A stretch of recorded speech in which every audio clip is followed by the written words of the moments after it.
လူတိုင်းမှာအိမ်မက်တွေရှိကြတယ်ရှင်မန်းချက်တွေမတူညီပေမဲ့စိတ်အားထက်သန်ခြင်းကတော့တူညီကြတာကြီးပဲအတားအဆီးတွေကိုမမှုပဲနဲ့အမြင့်ဆုံးကိုပြန်တန်းချင်ကြတာပဲလေကျမရဲ့အိမ်မက်ကတော့ professional တယောက်အနေနဲ့ရက်တည်ရင်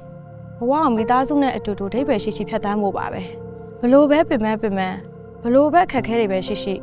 ကိုလှုပ်ချင်တာကိုလုပ်နေရတဲ့အတွက်ရှင်တန်နေရတယ်လို့ခံစားရတယ်ဒါပေမဲ့ဘဝမှာရှင်တန်နေပေမဲ့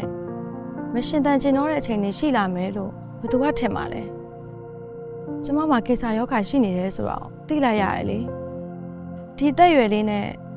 အရန်ကြောက်စရာကောင်းတဲ့ယောဂကြီးကျမမှာရှိနေရလေမင်္ဂလာပါကျမမေပါရှင်သားကိစ္စဖြစ်ခဲ့ပေမဲ့အသက်ရှင်ကျန်ရင်းနေသူတွေတွေကတူပါကျမအသက်29နှစ်မှာဒီယောဂနဲ့ရင်ဆိုင်ခဲ့ရပါတယ်မထင်မှတ်ထားပေမဲ့ဒီယောဂဆိုရှိနေတယ်ဆိုတာကိုကျမလက်မခံချင်ပေမဲ့လည်းလက်ခံခဲ့ရပါတယ်အသက်ရှင်ဖို့စိတ်ပြနေပေမဲ့လည်းထက်တလဲလဲပြိုလဲခဲ့ရတယ်ပေါ့နော်ဒါပေမဲ့စိတ်ပိုင်းဆိုင်ရာရောရုပ်ပိုင်းဆိုင်ရာရောပါရင်ဆိုင်ခဲ့ပြီးတော့နောက်ဆုံးမှာတော့ဒီကင်ဆာယောဂါကြီးကိုကျော်လွှားနိုင်ခဲ့ပါတယ်ဒါကြောင့်ကျမနဲ့ဘဝတူကင်ဆာယောဂါဝေဒနာရှင်တွေအတွက်ရောအမျိုးသမီးတူရဲ့အတွက်ရောနောက်ပြီးတော့တက်တူရွယ်တူလူငယ်တွေအတွက်ရောပါကျမဖြတ်တန်းခဲ့ရတဲ့ကင်ဆာယောဂါခရီးစဉ်ကိုမျှဝေပေးချင်ပါတယ်ဒီရင်သားကင်ဆာဖြစ်နေတယ်ဆိုတာကိုဆက်စသိသိချင်းမှာဝိုင်းတစ်ခုလုံးဆုံးရှုံးလိုက်ရတယ်လို့ပဲအဲ့ဒီအချိန်မှာလေ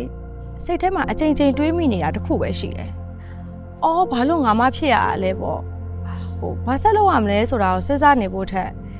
ဒီရင်သားကင်ဆာဖြစ်နေတယ်ဆိုတဲ့အမှန်တရားကိုလုံးဝလက်မခံနိုင်ခဲ့ဘူး။ဘဝမှာဖြတ်တန်းခဲ့ရတဲ့နေ့ရက်တွေထဲမှာအဆိုးဆုံးချိန်တွေပဲ။ဘသူကများငါကင်ဆာဖြစ်ခဲ့ရင်ဆိုပြီးတော့ကြိုးတွေးဖို့မှလဲ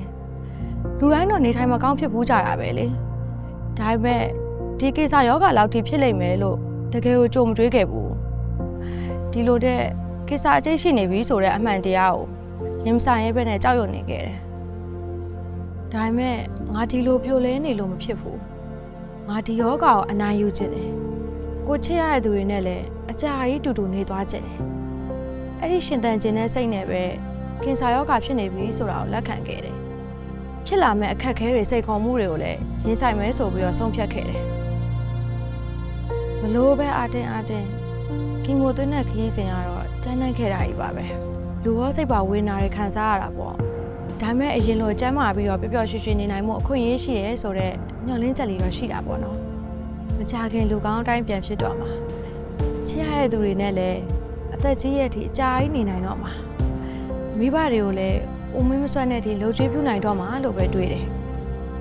တစ်ချိန်လုံးကနာကျင်ခဲ့ဘူးတဲ့ဝေဒနာဖြစ်ခဲ့ပေမဲ့အခုတော့ကင်ဆာယောဂါကိုကျော်လွှားနိုင်ခဲ့တဲ့အမှတ်အသားတစ်ခုဖြစ်ကျန်ခဲ့တယ်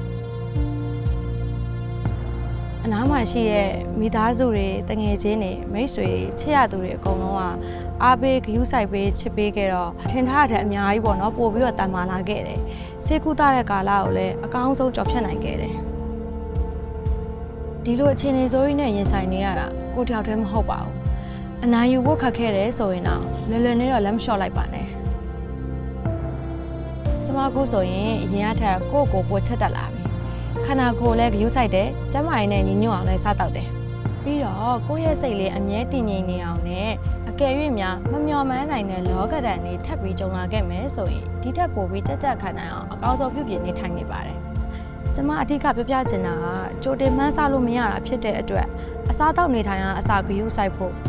ကျန်းမာရေးပုံမှန်စစ်ဆေးဖို့နဲ့ဖြစ်လာခဲ့လို့ရှိရင်ဆေးကုသဆေးတွေကြောင့်နေ့စဉ်ဘဝမှာဟန်ချက်မပြတ်စေဖို့အတွက်ကြိုတင်စီမံထားစေချင်ပါတယ်အခုဆိုရင်ကျမနေချင်တဲ့ဘဝအကောင်းဆုံးနေထိုင်နေပါပြီ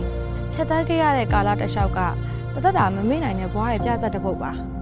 ရုပ်ပိုင်းဆိုင်ရာရောစိတ်ပိုင်းဆိုင်ရာရောဖြတ်သန်းခဲ့ရတဲ့အခက်အခဲဆုံးအခြေအနေတစ်ခုပေါ့ကင်ဆာကကျမရဲ့ဘဝကိုပြောင်းလဲလိုက်ပေမဲ့နိုင်မြူနိုင်ခဲ့ပါဘူးအမျိုးသမီးရှိဦးမှာတအူးကရင်သားကိစ္စဖြစ်နိုင်ခြေရှိတယ်ဆိုပေမဲ့